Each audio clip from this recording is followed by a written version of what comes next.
We often mistake loyalty for obligation.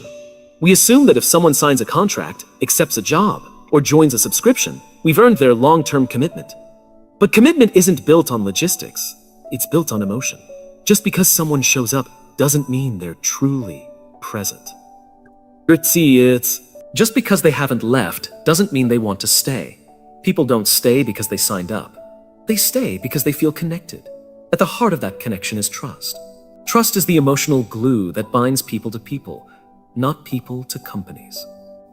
When someone feels they are understood, respected, and safe, that's when trust begins to grow. And when trust is present, so is the desire to continue. The moment that trust erodes, even slightly, people begin to question their commitment. Not openly, perhaps not even consciously, but the seed of doubt gets planted. This is why retention strategies that rely on policy, perks, or pressure rarely work. You can offer the best salary, the most convenient product, or the most attractive bonus program. But if there's no trust, people will still walk away. Because deep down, we all want to feel like we matter. And no policy can create that feeling. Only people can. Only people can. Consider the difference between a job you endured and a job you loved. The work might have been similar, but the feeling was different. That feeling didn't come from the tasks. It came from the people. It came from a manager who listened, a team that had your back, a culture where you could speak up without fear. In that environment, showing up every day didn't feel like a burden. It felt like a choice. The same applies to customers. A customer who trusts you will stay through occasional mistakes. They'll give you the benefit of the doubt. They'll even advocate for you. Not because you're perfect, but because you've proven to be human, honest, and consistent. They want to stay, not because you've locked them in, but because they believe in what you stand for. When people stay because they want to, the energy changes. Employees don't just do the work, they take ownership. Customers don't just buy, they become ambassadors. Retention becomes less about effort and more about alignment. The question shifts from how do we keep them to how do we keep earning their trust? You can feel the difference between a place people tolerate and one they choose. One is rigid, filled with silent exits and shallow smiles. The other is alive, with feedback, with passion, with growth. People speak up not because they're complaining, but because they care. That's what happens when people stay by choice. The irony is, when people feel free to leave, they're far more likely to stay. Control pushes people away. Trust invites them in. The desire to stay is born from a sense of agency, of dignity, of shared purpose. When you create an environment where people feel that their presence matters, they don't need to be asked to stay. They choose to. They choose to. We've been taught to chase loyalty through tactics, rewards cards, referral points, exclusive memberships. These systems might increase repeat behavior in the short term, but behavior isn't the same as belief. Loyalty, real loyalty, doesn't come from discounts. It comes from how someone feels when they interact with you. You can buy attention, you can incentivize purchases, but you cannot manufacture loyalty. Loyalty begins where emotion lives. It's sparked when someone feels seen, when they sense that their presence is not only noticed, but valued. It happens in the tone of your voice, in the honesty of your answers, in the way you handle things when they go wrong. A rewards program might make someone come back, but how you make them feel determines whether they want to stay. Companies often confuse loyalty with habit. Just because someone keeps showing up doesn't mean they're loyal. They might be tolerating you until they find something better. But when someone is loyal, they advocate for you. They defend you. They give you the benefit of the doubt. That kind of commitment doesn't come from collecting points. It comes from building trust over time. Loyalty is deeply human. It is the result of emotional safety and mutual respect. You don't need to be perfect to earn it. You need to be honest, consistent, and fair.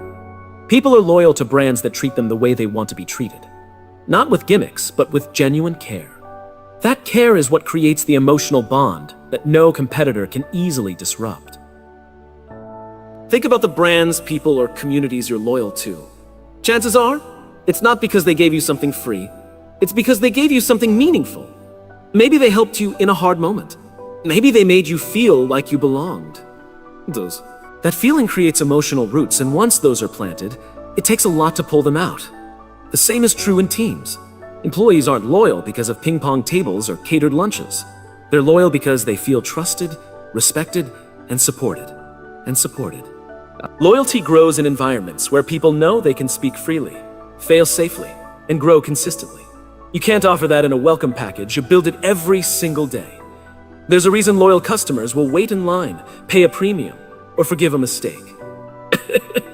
A mistake. It's not because the company asked them to, it's because they want to. Loyalty gives people a reason to stay even when there are other options. But they'll only do that if the relationship feels authentic. Loyalty is personal. It comes from connection, not convenience. Loyalty, at its core, is emotional resonance. When you create experiences that align with what people care about, you don't have to convince them to come back. They come back because they feel something they don't want to lose. That feeling, not a punch card, not a status level, is what loyalty truly is. Trust doesn't announce itself. It grows quietly, behind the scenes, in the tiniest of interactions. It's in the way someone responds when they don't have all the answers. It's in the tone of a late-night email, the patience in a conversation, the way someone listens without interrupting. These moments often feel insignificant in the moment, but they are the ones people remember when deciding whether to lean in or step away. We like to believe trust is built through big declarations, through contracts, titles, promises. But the truth is, it's built when we follow through on the little things, when we do what we say we'll do, when we show up on time, when we admit we're wrong without being asked. It's these small demonstrations of reliability and humility that create a sense of safety over time. What makes trust powerful is also what makes it fragile. It takes time and consistency to build, but it can unravel in an instant. One broken promise, one moment of dishonesty, one act of neglect, and the foundation begins to crack.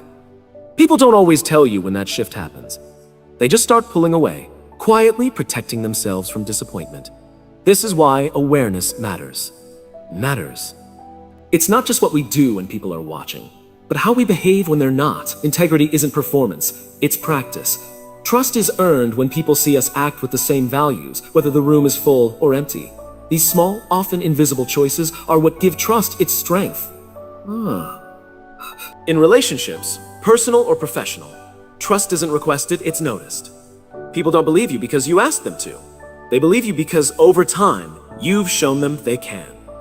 It's in remembering a small detail, checking in when you didn't have to, or acknowledging something difficult without flinching. These are the moments where trust quietly takes root. When we break trust, even unintentionally, it leaves a scar. Sometimes it's repairable, but the road back is longer than the one that led there. What was once easy now requires reassurance. What once felt natural now feels uncertain. And even if forgiveness comes, the ease of the connection rarely returns in full. That's why protecting trust must be an active choice, not a passive hope. Many leaders assume trust comes with authority, but it doesn't. Trust is earned in how you treat people when you have power, not in the fact that you hold it. It's how you respond to criticism, how you handle conflicts, how you lead when things get hard. People don't trust titles. They trust behavior. And they pay close attention to whether your words and actions align. Every interaction is an opportunity to earn trust, or lose it. A moment of honesty can reinforce it. A moment of care can strengthen it. A moment of dismissal can destroy it. Trust is always being tested, not because people are cynical, but because people are human. And humans remember how you make them feel. People stay where they feel safe, not just physically, but emotionally and psychologically. Whether in a workplace, a community, or a customer relationship, the decision to remain is often driven by a single question. Do I feel okay being myself here? When the answer is yes, people open up. They contribute, commit, and connect. When the answer is no, they shut down and start planning their exit long before they actually leave. Safety isn't created by policy. It's created by presence. It's in the way leaders listen without judgment. It's in how mistakes are handled, whether they're met with curiosity or punishment. When people feel safe, they take risks. They offer new ideas. They bring their full selves into the space. But if they sense that they'll be shamed, ignored, or penalized, they begin to pull away, quietly, consistently, and completely. In teams, safety means more than compliance. It means knowing that speaking up won't backfire. It means trusting that someone will have your back if things go wrong. Retention isn't about keeping bodies in seats. It's about keeping hearts engaged. And people can't engage when they're constantly guarding themselves from harm. You can't innovate or grow in an environment where survival is the main goal. For customers, safety shows up differently, but it's no less critical. A customer wants to know that if something goes wrong, they won't be blamed, that their concerns will be heard, that the brand they're trusting won't disappear when things get hard, if they feel like they're just another number, or that their vulnerability might be taken advantage of. They'll leave the moment a better option comes along, or even sooner. The most powerful retention strategies don't start with benefits. They start with belonging. People stay where they don't have to wear a mask, where they can ask questions, express doubts, and show emotion without being seen as weak. That sense of safety creates loyalty not out of obligation, but out of genuine connection. It's not a cage, it's a choice. You can feel the difference in environments that prioritize safety. People laugh more. They collaborate faster. There's a sense of ease, of mutual trust, of shared humanity. These are the places where people stay for years. Not because they can't find something else, but because they don't want to start over somewhere that might not feel the same. Safety becomes the quiet anchor that holds them in place. Leaders who foster safety don't avoid accountability. They redefine it. They focus on learning over blame, on openness over control. This doesn't mean lowering standards. It means creating conditions where people can actually meet them. High performance thrives in safe spaces because people aren't wasting energy managing fear. They can direct that energy into the work, into the relationship, into the mission. Retention is the result of 1,000 signals that say, you matter here, you're respected here, you can grow here, you can grow here. And when those signals are clear and consistent, people stop looking for the door. Not because they're trapped, but because they feel secure enough to stay. A transaction is simple. One party gives, the other receives, and the interaction ends. But a relationship goes further. It extends beyond the moment, beyond the product or service exchanged. Trust is what carries people from the surface of a transaction into the depth of a relationship. Without trust, every interaction resets. With trust, each interaction builds on the last. When someone trusts you, they don't just buy from you. They believe in you. They return not because they have to, but because they want to. That belief shifts everything. It shifts the tone of the conversation, the forgiveness during mistakes, the patience when things take longer. A trusted relationship can survive where a transactional one would crumble. Trust transforms the experience. It changes the language from "what do I get?" to "what do we share?" It moves the dynamic from extraction to connection. Customers become community members. Clients become collaborators. Employees become partners. The walls between roles begin to soften, and the sense of mutual investment starts to grow. You can feel the difference between being served and being cared for. In a transaction, the goal is efficiency. In a relationship, the goal is understanding. One is about speed. The other is about meaning. Trust makes space for empathy. It allows for nuance. It brings humanity back into the exchange and reminds everyone involved that they're not just a number. The irony is that strong relationships often lead to more transactions, but the focus isn't on the sale, it's on the person. Trust earns you permission to stay in people's lives longer. It earns you second chances, thoughtful referrals, honest feedback. These are things you can't demand. They only come when people feel you're in it for more than the bottom line. For teams, trust turns compliance into commitment. An employee doing what's required is one thing. An employee who feels trusted is different. They speak up more, care more, and think long-term. They become emotionally invested in the outcome. That investment creates a relationship between them and the mission. And suddenly, work isn't just a job. It's something they feel connected to. Trust also lowers friction. In transactional relationships, people constantly question motives. They read the fine print. They hesitate. But in trusted relationships, there's a sense of ease. Decisions happen faster. Conversations go deeper. People stop bracing for disappointment and start leaning in. Trust clears the noise so real connection can happen. Ultimately, it's not the transaction that keeps people coming back. It's the relationship formed around it. And that relationship is only possible when trust is present. When people feel like more than a customer, more than a user, more than a resource. When they feel seen, valued, and safe, they stay. Not because of what they get, but because of what they're part of. Loyalty doesn't respond to pressure. You can't force someone to care. You can't insist that people stay with you, support you, or fight for you just because they once did. Loyalty is earned, and it's earned through consistent action, not expectation. The moment you try to demand it, you reveal that you haven't done the work to deserve it. Many leaders, brands, and organizations fall into the trap of entitlement. They assume that tenure, tradition, or authority guarantees devotion, but loyalty doesn't follow hierarchy. It follows trust, integrity, and emotional investment. If those aren't present, no amount of time or title will hold people in place. People don't stay where they're told to be loyal. They stay where they feel proud to be loyal. To deserve loyalty, you must first be loyal yourself. Loyal to your people, even when it's inconvenient. Loyal to your values, even when they cost you. People are always watching, especially when things get hard. In those moments, they look to see if your actions match your words. If they do, trust deepens. If they don't, something breaks. And it's hard to repair. Real loyalty is reciprocal. It's not a one-way street. It's not something people give and never get back.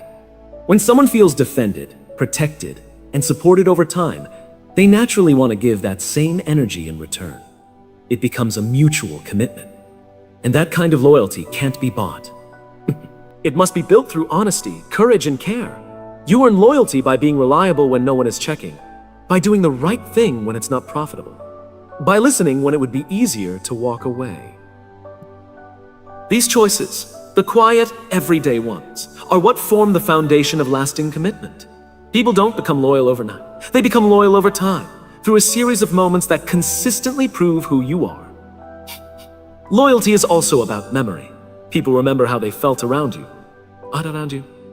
They remember whether you stood by them when they failed, whether you celebrated them when they succeeded, whether you took them for granted when they were no longer new. If you want loyalty, you have to create moments that are worth staying for, moments that remind people why they chose you in the first place. The mistake is thinking loyalty is something you're owed. It's not. It's a gift. And like all gifts, it must be appreciated. It must be nurtured, not assumed. The more you try to command it, the faster it slips away. The more you focus on earning it through service, respect, and integrity, the stronger it becomes. People don't owe you their loyalty. You have to keep earning it every day. Deserving loyalty means doing the work to build belonging. It means taking people seriously. It means honoring their time, their trust, and their humanity. It means understanding that no one is loyal forever by default. They are loyal for as long as they feel seen, valued, and safe. And that feeling is created by what you do, not what you expect. Retention doesn't have to be a constant battle. When trust is present, people don't need to be convinced to stay. They choose to. It stops being a matter of policies and perks and starts becoming a matter of shared purpose. In high-trust environments, people feel grounded. They feel like they belong. And that sense of belonging makes the idea of leaving feel like a loss, not a relief. High trust removes the need for micromanagement. You don't have to watch over people when they know you believe in them. That belief gives them confidence. It gives them space to grow. And when people feel like they're growing, they don't look for the exit. Retention doesn't come from control. It comes from creating a space where people want to be, not one they feel stuck in. When customers trust a brand, they don't comparison shop every time. They don't chase every deal or second guess every decision. Trust creates a sense of emotional security. It turns decision-making into instinct. People return because the relationship feels familiar, reliable, and real. They know what to expect, and that certainty is more valuable than the promise of something slightly better elsewhere. In the workplace, trust shows up as autonomy. When team members are trusted to do their work, they take more ownership of it. They care more deeply because they feel seen and respected. Retention becomes less about how often someone is rewarded, and more about how often they are recognized. Recognition without trust feels hollow. But when trust is high, even simple acknowledgement carries weight. Trust also builds resilience when things go wrong. And they will. High trust relationships hold together. People are more forgiving. They're more willing to give second chances. They don't immediately assume bad intent. That forgiveness buys time, space, and understanding. It keeps relationships intact during difficult moments when low-trust environments would fall apart. Effortless retention doesn't mean no effort is required. It means the effort goes into connection, not convincing. It's a shift in focus. Instead of constantly thinking, how do we keep them? The question becomes, how do we keep being the kind of place they want to stay? Trust handles the rest. When the foundation is strong, retention becomes a natural byproduct. In high-trust cultures, people refer others. They become recruiters, advocates, champions, peons. That kind of behavior can't be scripted or required. It only happens when people feel so secure, so supported that they want to bring others in. That level of trust multiplies loyalty without needing to be incentivized. It's contagious. And it spreads fast when it's real. The most reliable indicator of trust is not what people say, but what they do when no one is asking them to. If they keep showing up, keep contributing, and keep speaking highly of the relationship, that's trust in action. It's trust in action. And when that level of trust exists, retention doesn't have to be forced. It becomes effortless because the connection is already there. Most organizations focus on retention as if it's a matter of strategy, better benefits, more perks, clever incentives. But behind every decision to stay or leave is an emotional experience. People don't leave jobs, relationships, or brands simply because of the offer on the table. They leave because something didn't feel safe anymore. When people feel safe, anymore. When people feel safe, they stop searching. When they don't, they start looking. Even if they're still physically present, the instinct to ask, how do we keep them, reveals a subtle fear. Fear of loss, fear of turnover, fear of being left behind. But that question leads to defensive solutions. It makes people feel like resources to be retained rather than humans to be cared for. The better question shifts the focus. How do we make them feel safe? Because when people feel safe, they stay, not out of obligation, but out of trust. Safety is not softness. It's clarity. It's honesty. It's clarity. It's consistency. Safety doesn't mean lowering standards. It means making expectations clear, feedback constructive, and culture respectful. It means creating an environment where people don't have to brace themselves every time they speak, where they don't have to shrink themselves to fit in, where they can admit mistakes without fearing punishment. To make someone feel safe, you have to be predictable in the best way. So, your values can't change with the wind. Your behavior can't depend on mood or pressure. People need to know what version of you is going to show up today. That consistency, not perfection, builds trust over time. It tells people they can relax, that they don't need to stay on guard. In the workplace, psychological safety is the foundation of innovation and retention. When people don't fear judgment or retaliation, they contribute more freely, they take ownership, they collaborate without fear of embarrassment. This kind of environment isn't created by accident.